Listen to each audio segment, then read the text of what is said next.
Hello, welcome to my recap, and we had a fantastic game today. It was game 6 of the World Championship match. Magnus was white, Nepo was black, so let's get to it.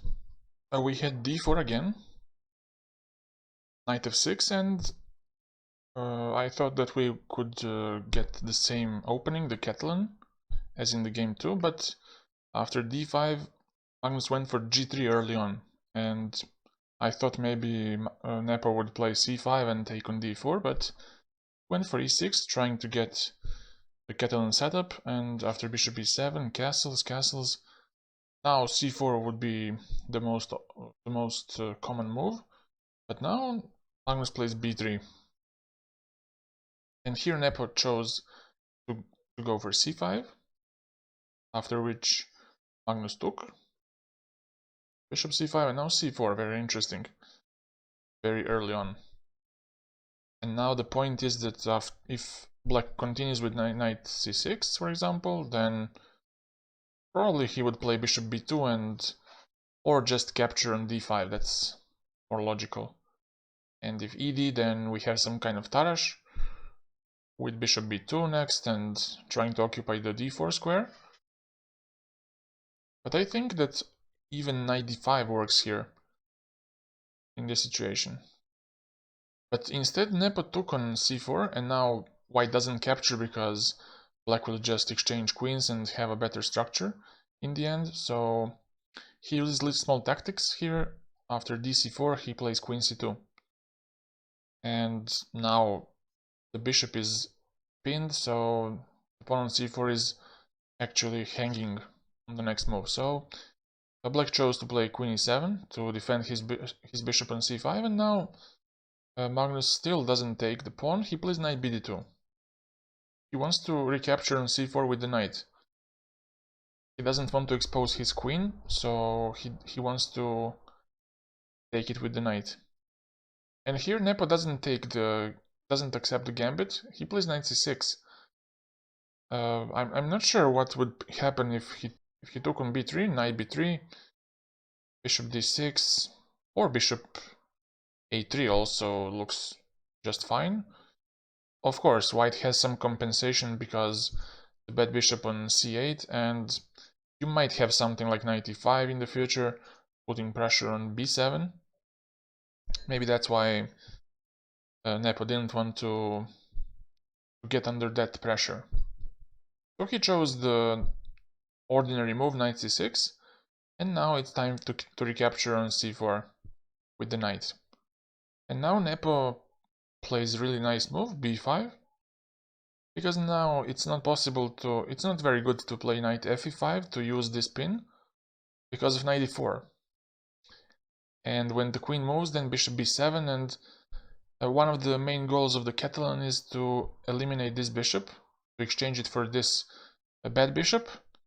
If black manages to exchange bishops, then he achieved a really important thing. So here Magnus goes to e5 because any other square is just passive.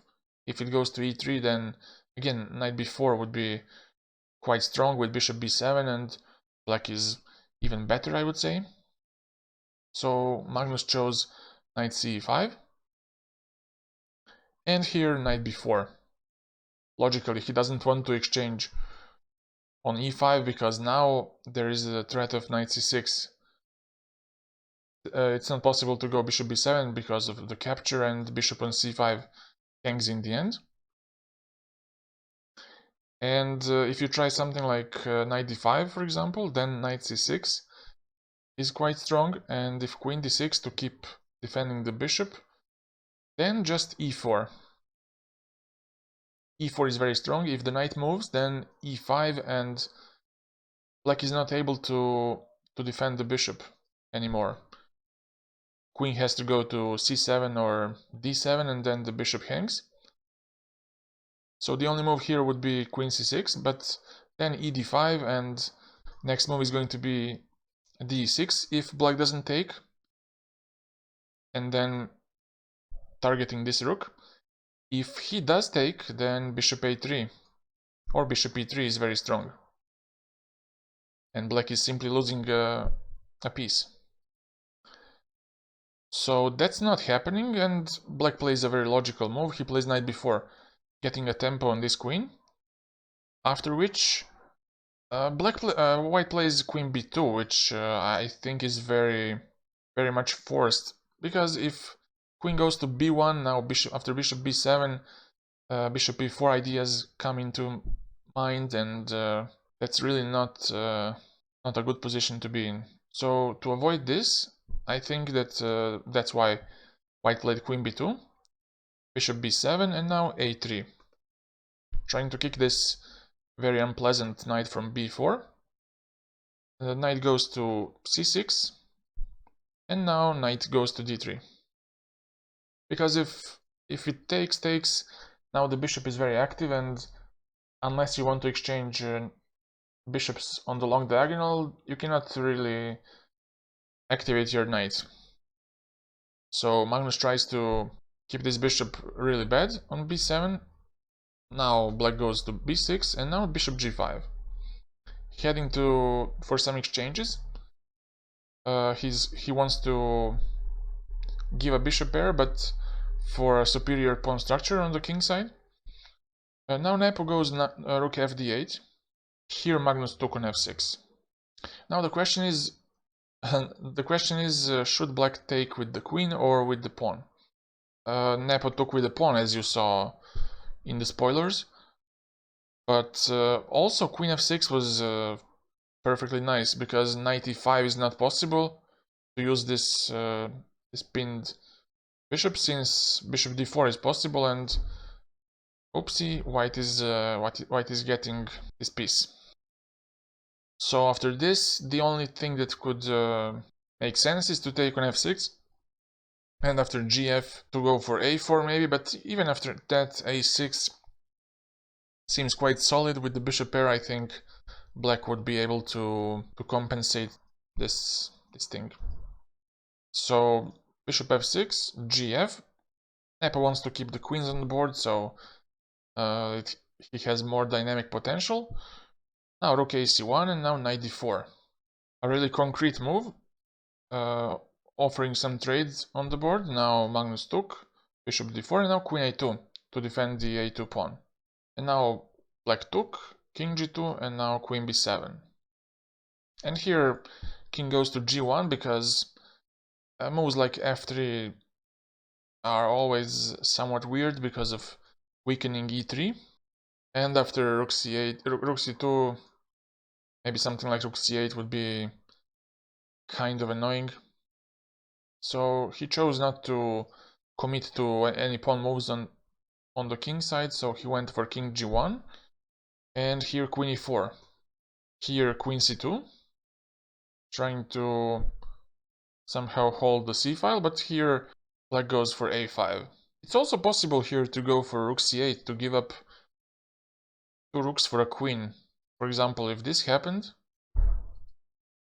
it's still quite interesting, because if white defends like rook e1, then h5 is possible, and if h4, something like queen g6, and on king h2 to defend the g3 pawn, e5, and the position is not so clear.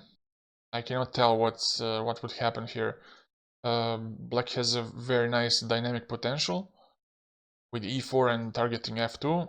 Also, he has annoying threats like queen e4 once the rook moves, so it's not easy for white to play for something. I think white has better chances here, but in the sense that he can play without risk, I believe, but it still requires pretty good technique, because it's not very stable.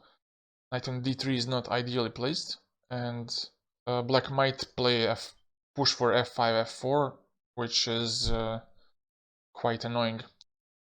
And in this position, if he goes for knight f4, for example, now e5 is possible, and this check doesn't give you anything, because after king g6, this knight is trapped.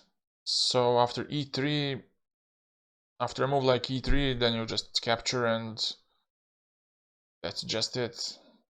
If something like knight h5 happens, you play king g6, and on knight f6, you can take, go here, and go to e6, and still this king is very vulnerable, and two rooks, I think they cannot do much. Nepo could have gone for this, but he chose a less concrete thing. He went for a5, and now rook fd1. He's going for e3 push, because in this position it's not possible, since bishop can take on e3 and the knight is very loose. So he prepares this with rook fd1, and now king g7. He's securing his squares and pawns on the king side, and also in case of some rook c8, this capture on c8 doesn't get with check. And here it was interesting, maybe it was time to play e3 for Magnus, and after bishop e5, for example, to go queen e2.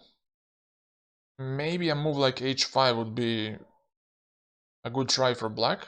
Some active defense, but even then after h4 it's not clear how to proceed, because maybe you can continue as in the game with a4 and forcing some stuff with b4, but there is always some rook c5 or knight c5 even.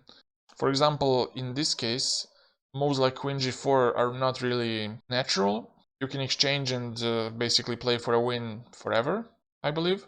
And yeah, this whole position doesn't look very pleasant.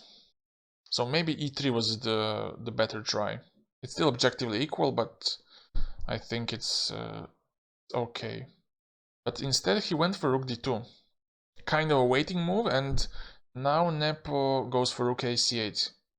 And now there is a danger that black ends up being passive, because if he goes to d1, if he doesn't take on c8, like in the game, then bishop c3, and after rook c2 to go b4. And now you see that this bishop on c3 is doing a great job of passivizing white's pieces.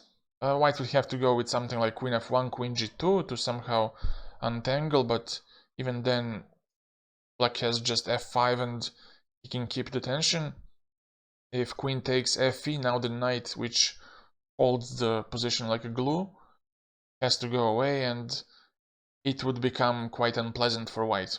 So Magnus chose wisely and took on c8.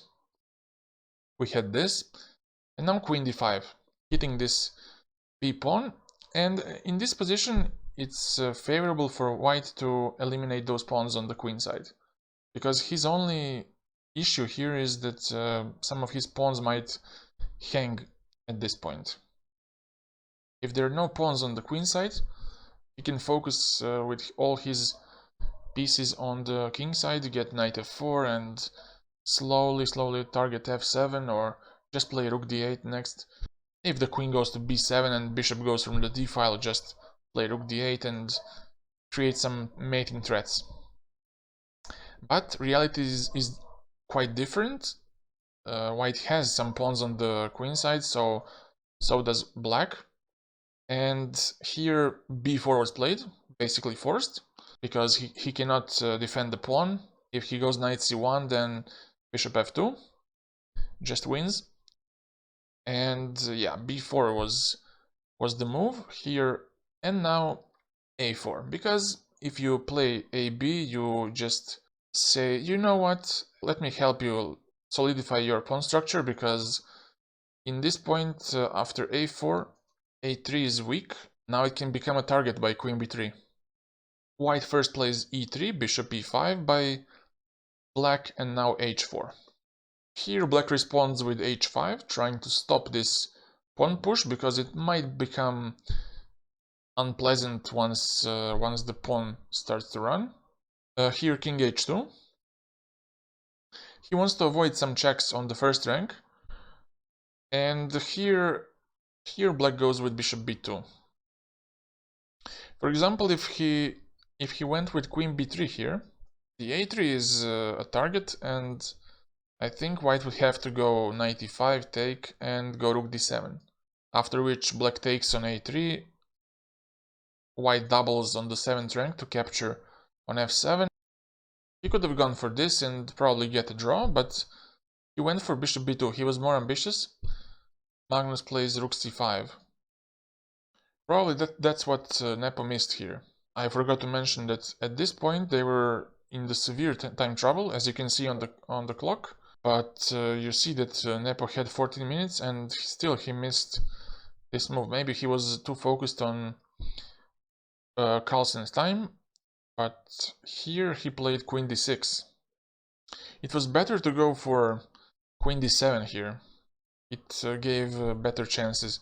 And now after rook cc2, now the bishop has to take on a3, because if it just goes to a1, then knight c5. And for example, if if he goes to c6, then knight b3 is quite strong. Or just knight takes a4 as well.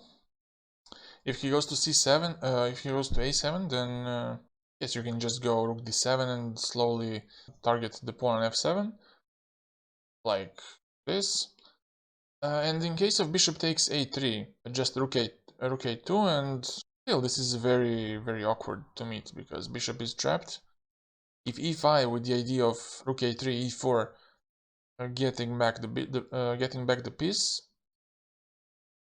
white can just play e4, and now this bishop is going to be taken next move.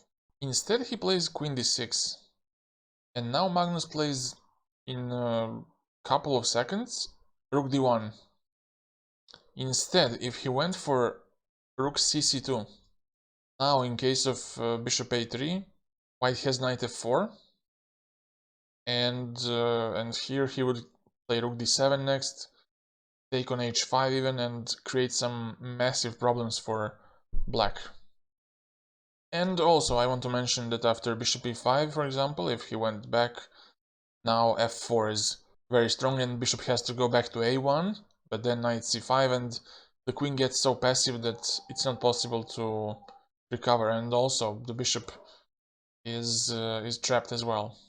But instead, rook d1 was played. Magnus had 3 minutes on the clock. Now Nepo took on a3, rook b5, and now queen d7. Now the a pawn is a really, really strong asset for black. Rook c5, because just taking on h5 wouldn't do it, because bishop b4 and the a pawn would be very powerful. The rook on h5 is stranded. It's not coming out so soon, so the rook and knight are just alone against the queen. So here, after queen d7, rook c5, here it was better just to capture on b4. And in case of rook cc1, to go back to e7 and start pushing the pawn. After which white could be very passive. He went for e5. Probably he was trying not to play moves that would force white to do some easy decisions. Played e5, and now white goes back to c2. Bishop b4 is possible, but it's kind of forcing, so Nepo wanted to play on to pressure Magnus on the clock. So he went for queen d5, not so obvious what could white do, but Magnus chose to go for this, rook d2, connecting his rooks, and now queen b3. After which white plays rook a2, and now we have 2 moves until the time control. You see the time is very low, and here black goes for e4. But now he misses that white has a nice sequence of moves. First he goes for knight c5, and after queen takes b4, Magnus had 30 seconds on the clock and no increment. He took on e4, I think, immediately. Like 5 seconds after the move was played, he played this, but instead he should have played rook dc2. And look at this position, this is so nice. Queen is glued to the bishop and it cannot move. Now what can black do? If black pushes f5, now you take on a4, and on queen takes a4, rook c3. After which capture the pawn, and this setup is very, very useful for white, because black doesn't have any perpetual checks. And after king g6, for example, or anything else, you just capture on a3. And first, I think you should just capture on f5, so you can defend f2 and f3, so there are no more checks. And I think that would be quite comfortable endgame for white. But instead he went for knight e4, and now we get a really interesting endgame. Queen b3, rook ac2, and now players are out of move 40, now they get additional 1 hour. Bishop f8 by black, and now knight c5. But black refuses this, queen b5, and now knight d3 back. Black pushed a3, after which knight f4 was played, queen a5, and rook a2. The point of black's play is just to make white's rooks passive, to not allow one rook to get active and by attacking the other rook. Also, I want to mention here that after rook d5, for example, just queen a6 would be fine, and after rook a2, if you take on h5, then I think king h6 is quite strong, and now if the knight goes back to f4, then you push a2, and just those pieces look very connected, and they're so overloaded in this position. So any capture on h5 doesn't work. Here, after queen a6, I think that he has to go back or just go back with the rook. And after queen c4, just go back, bishop b4. Black would maybe even press, but in reality it's an equal game. But instead he went for rook a2, which was much better, bishop b4, and now rook d3. King h6 now, defending the pawn, rook d1, and now queen a4. Now white is targeting a3, trying to not allow some ideas like bishop c3, bishop b2 to fix this pawn and to choke this rook on a2. So now bishop c3 is never possible. Black goes queen b3, and here knight e2. Now he wants somehow to put pressure on a3 by knight d4, knight c2. Black goes queen d3, and now knight d4. King h7. And now the issue with a move like knight c2 probably would be just queen b3, and bishop e5 is a very strong threat, because all these pieces are very connected and they don't have enough support. He plays king h2 instead. Queen e4 by black. Now he wants to capture on h4, and here rook takes a3. Now white wants to enter this endgame, bishop a3, rook a3. He would slowly but surely win this game because the h5 pawn is a real target. He would get his knight somehow to f4 and press on h5, so it's quite bad for black. But in this position, black first captures on h4. And now king g1, queen e4, and rook a4. Trying to get some knight e2 to stop h4 next. For example, if h4, then knight e2, and you capture with check. That's the point, because if it wasn't for this check, black would just have queen f3 and attack the knight, which would allow him to take on g3, next move.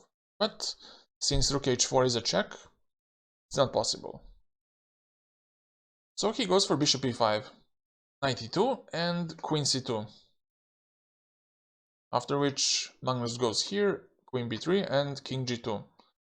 Slowly improving his position, queen d5, and he had several options, but neither of them was very convincing to him, I guess.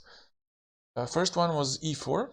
Queen d1 was very annoying, and rooks don't have enough freedom in this position, since the knight is defending from some h4 threats. For example, if you play knight g1, then h4 is very annoying to deal with.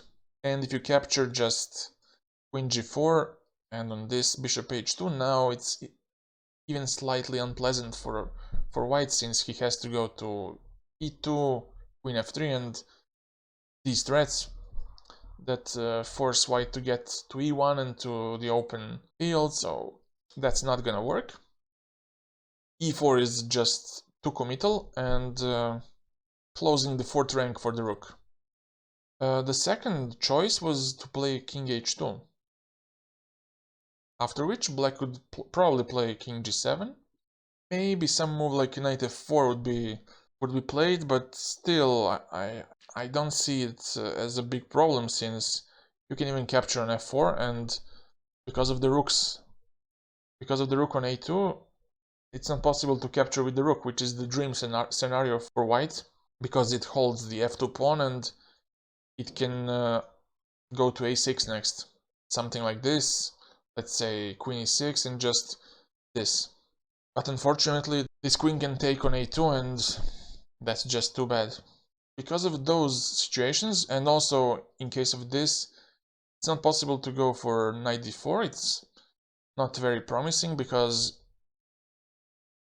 black can just take and go h4, trying to make this king very vulnerable, and in case of taking, just queen f3 and giving some annoying checks, or just queen d6. It's even better. And yeah, that's why Magnus chose to play f3. It's also weakening the king, since now e3 is weak.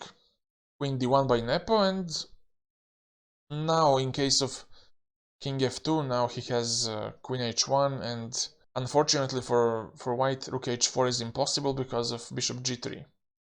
And if king g3, now black has perpetual with queen e1. Just this sequence is a draw, because king cannot move from to g2 or f4 because of the hanging rook, and that's just unfortunate for him. So that's why he plays f4 immediately, bishop c7, and now king f2. Bishop b6, now he transfers to b6 because he wants to target e3 and to actively make some counterplay. Rook a1 and now queen b3. He constantly puts pressure on this e3 pawn. Rook e4 and now king g7. Now rook e8, he wants to go rook a8 to create some mating threats. And here he plays f5 just because of that. Rook a8, queen b4 now. And here Magnus plays rook ac8.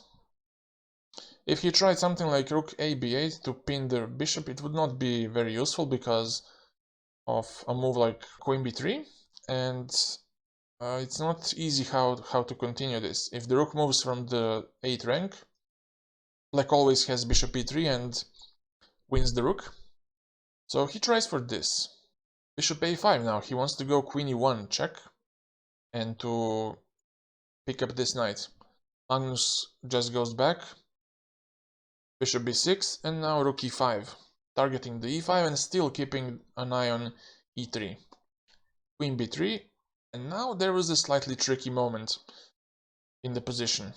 If white went for rook h1, then f6 would be winning for black, since rook e7, king f8, now white is simply forced to get away from the e3 pawn. And after black takes on e3, I think it's just lost for white. Magnus had to be careful about this. Rook e8, and I just forgot to mention they were on increment. They got past move 60, and now Nepo plays queen d5 because he wants to meet a move like rook cc8, which was played in the game by queen h1. Now rook c1 back. If he went for a check like this, then just king f6 and there's no rook c6.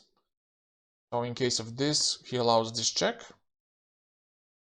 And in case of king f3, just queen h3, and I think this would be quite unpleasant, because you cannot really capture the bishop since this is checkmate.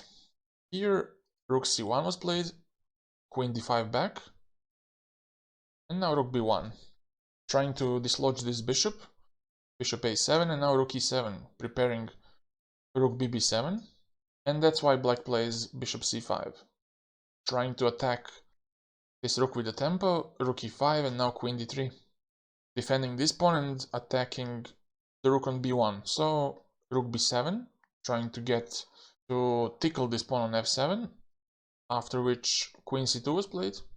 It was bad to go for bishop d6 because of this pin on d7, and if black wants to get away with from this pin, he has to go with queen a3, but then just rook takes f5 and white is winning.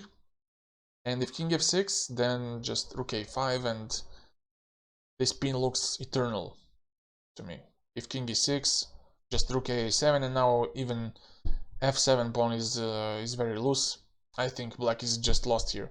So that's why he plays queen c2, very smart. And now there's no rook c7 against because of bishop e3 ideas and losing the rook on c7. So he went for rook b5 instead.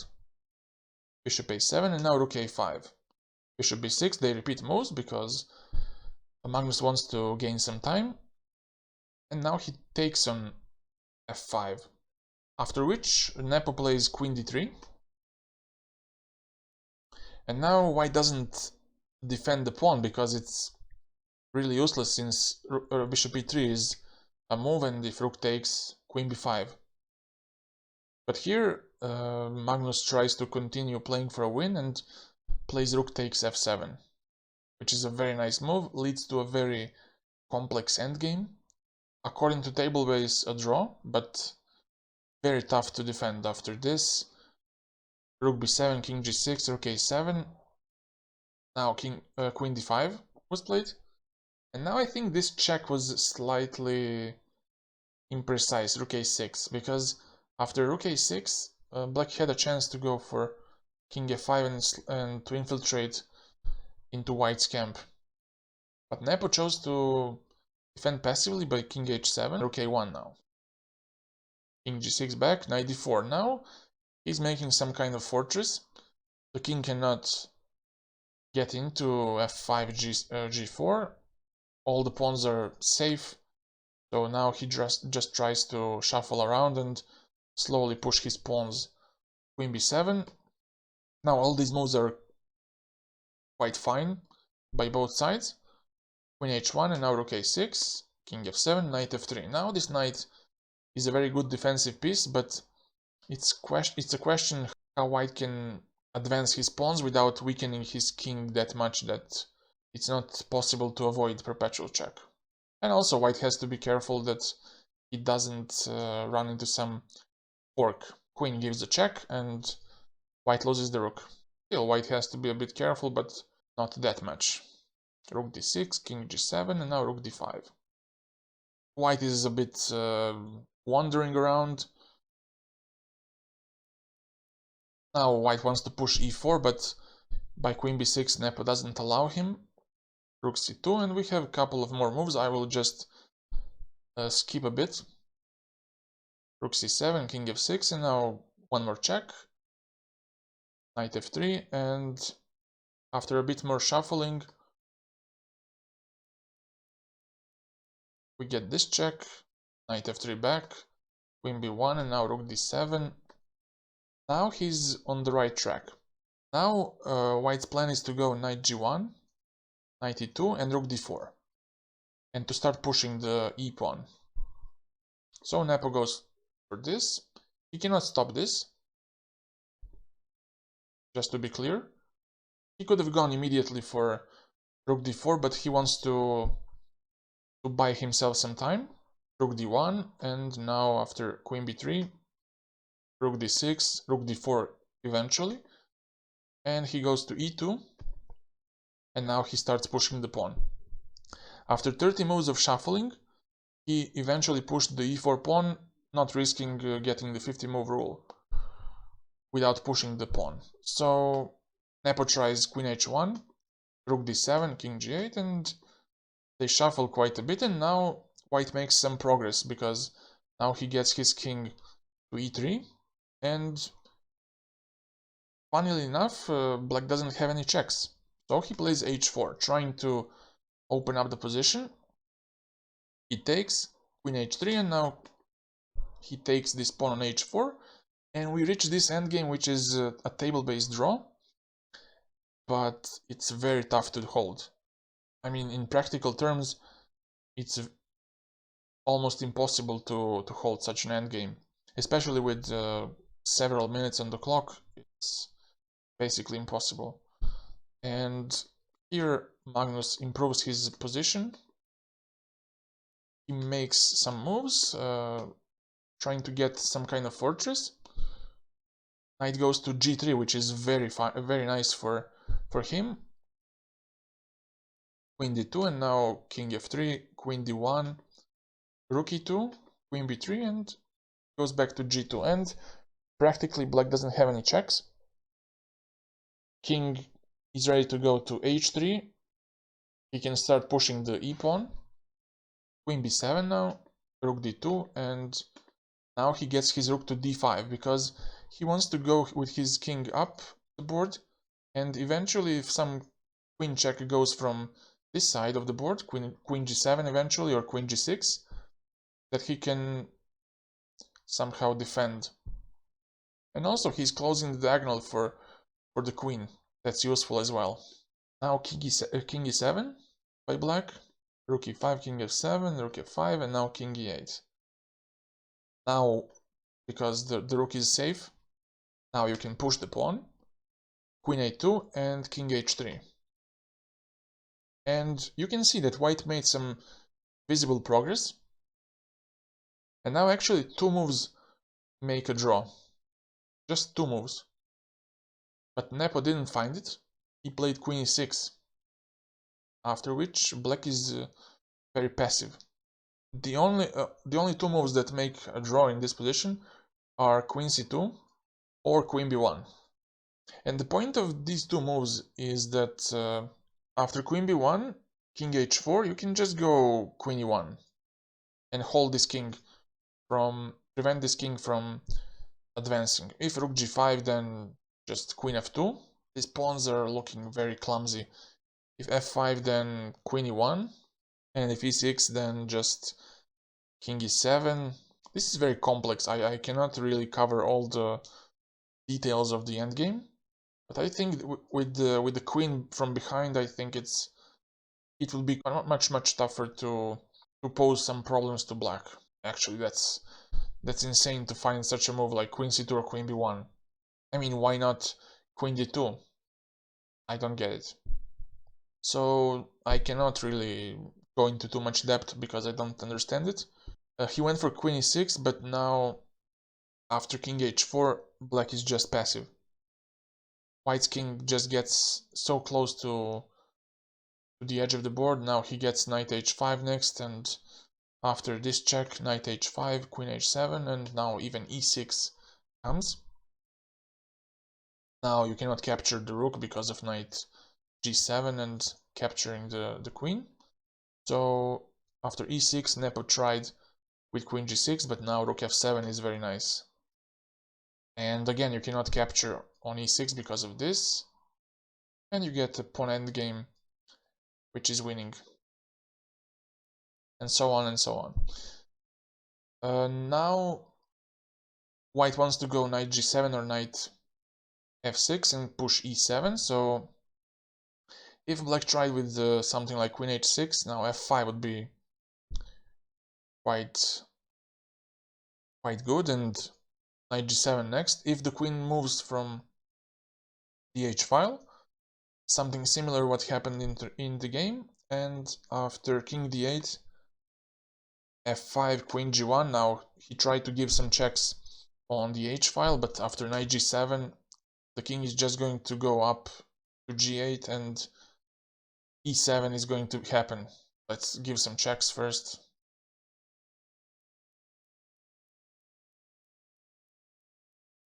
He's just going to get to g8, push the pawn, and that's just the end. This game was insanely entertaining.